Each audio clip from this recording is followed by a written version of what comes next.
সব অপরাধীকে আইনের মাধ্যমে উপযুক্ত শাস্তি দেওয়া হবে বলে জানিয়েছেন ডাক্তার ইউনূস।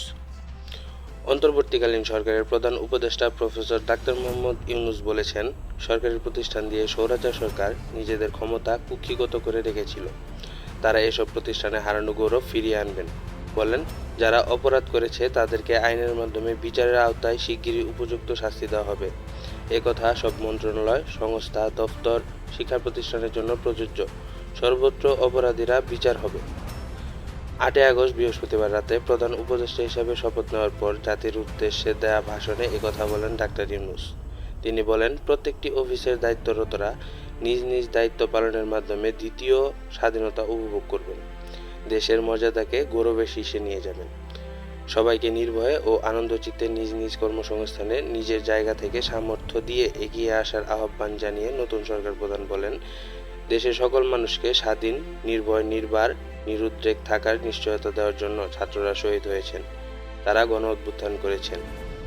এই অভ্যুত্থানের মাধ্যমে সৃষ্ট সরকার সবার সরকার। এখানে সবার আকাঙ্ক্ষা পূরণে সরকার থাকবে।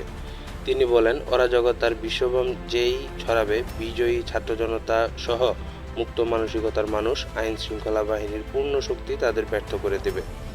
শেখ হাসিনা সরকারের সমালোচনা করে ডাক্তার ইউনূস বলেন, নিষ্ঠুর স্বৈরাচারী সরকার দূর হয়ে গেছে।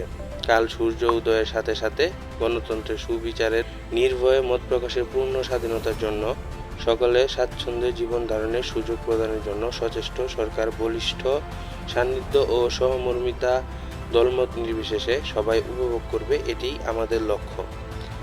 আপনারা আমাদের লক্ষ্য পূরণে সহযোগিতা করুন।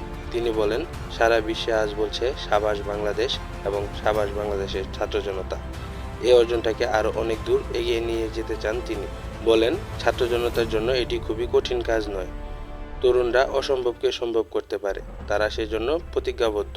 সকলে যদি ঐক্যবদ্ধ থাকে আর ধ্বংসাত্মক কার্যক্রম পরিহার করে, তাহলে বিজয় তাদেরই হবে।